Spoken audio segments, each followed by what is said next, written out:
지난 1부에서는 CBDC를 비롯한 디지털 화폐의 개념과 디지털 결제 시장, 또 화폐 패러다임의 변화에 대해서 이야기를 나눠보았는데요. 2부에서는 전 세계적으로 CBDC에 대한 관심이 높아지면서 디지털 화폐 시대를 대비하기 위한 각국의 동향을 살펴보려고 합니다. 현재 세계 각국에서는 CBDC를 발행하기 위해 어떤 준비를 하고 있나요?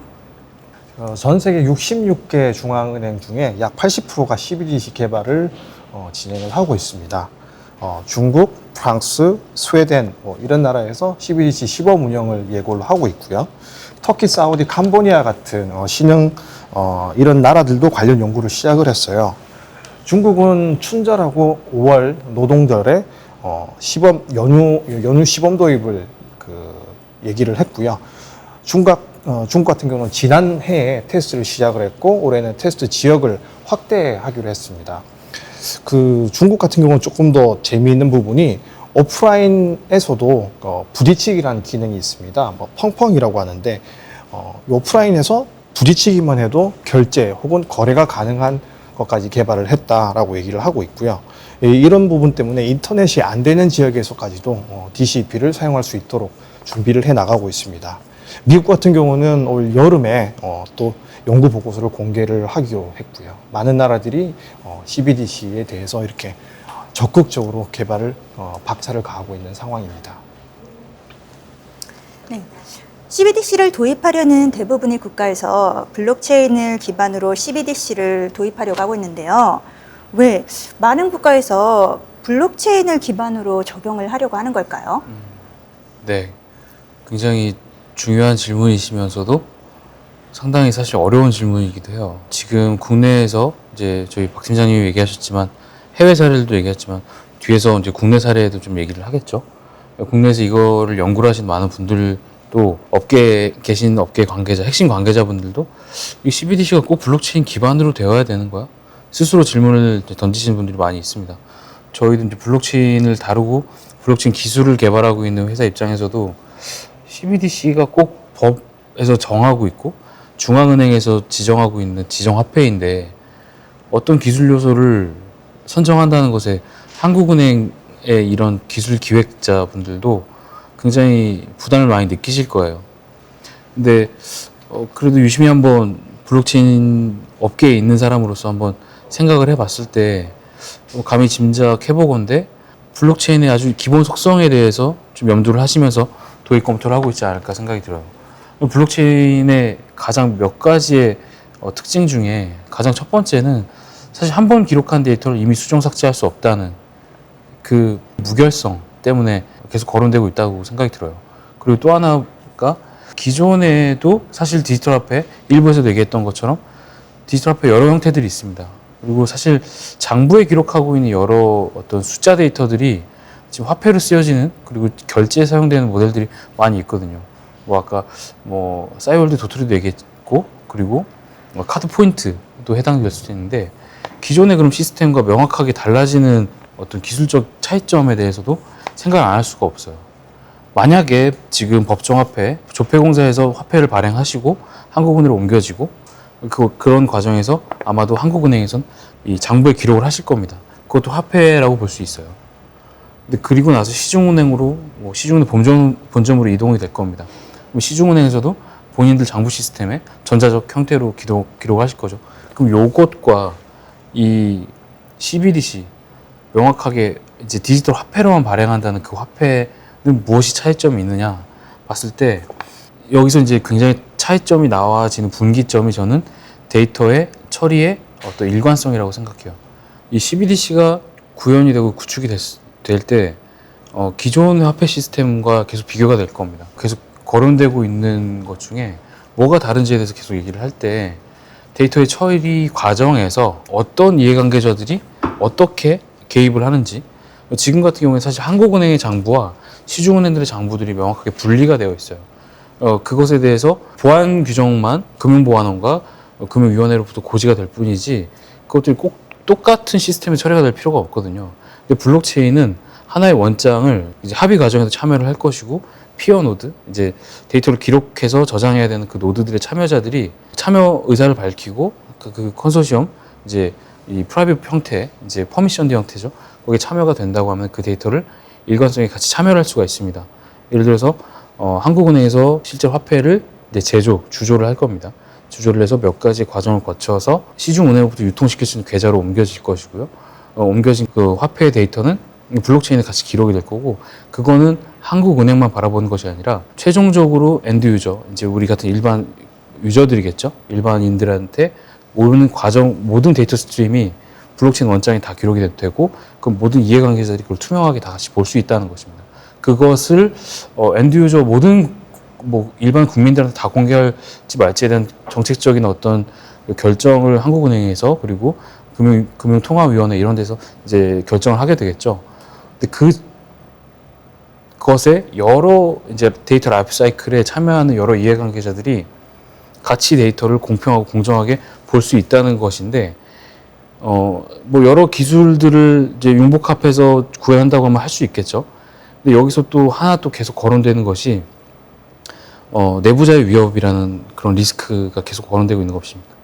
그러니까 한 번 기록한 데이터를 수정을 못한다가 어떤 잘 만든 데이터베이스의 구현 형태에 따라서는 지금도 구현할 수가 있습니다.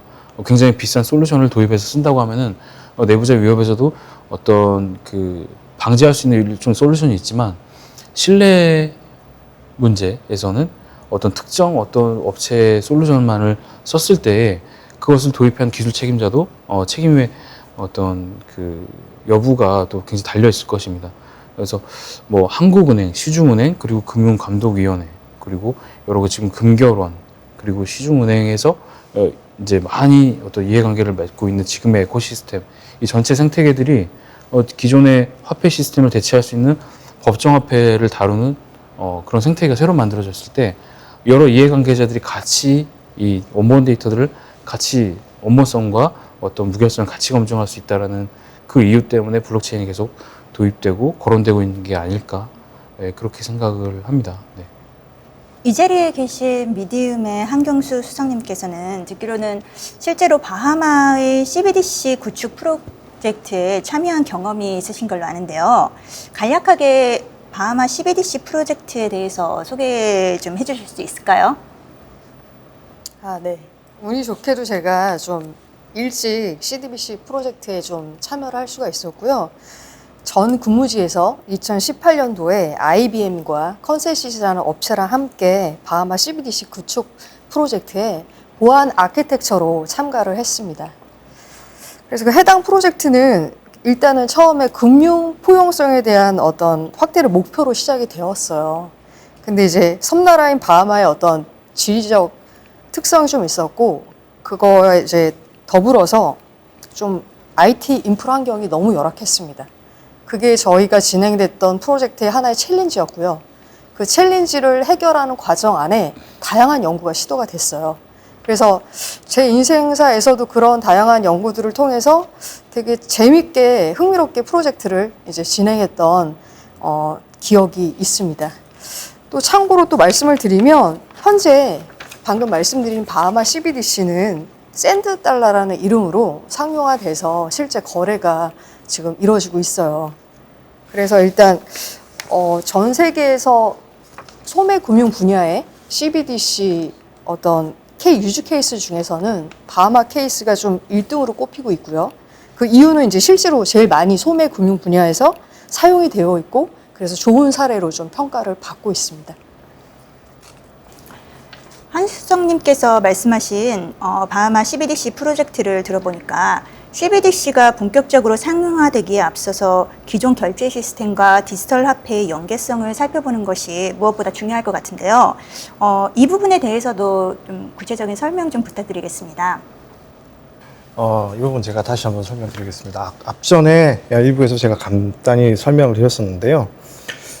CBDC를 사용한다, 그렇다 하더라도 국민적인 체감은 그렇게 크지 않을 것이다 라고 아까 말씀을 드렸었어요. 실질적으로 이제 우리나라 국민 같은 경우는 기존의 신용카드, 어떤 디지털화된 자금 서비스를 계속 받아왔고, 그 부분에 대해서 전혀 불편함을 느끼지 못하고 계세요. 근데 실제적으로 CBDC가 도입이 됐을 때 가장 그 변화에 많은 반응을 보이는 건 기업과 작은 상공인들, 중소기업 업체들이 될 것이다. 왜냐하면 CBDC로 결제를 하면 기존의 전자페이와 다른 부분들은 전자결제와 다른 부분들은 결제 시점에 대한 부분이에요.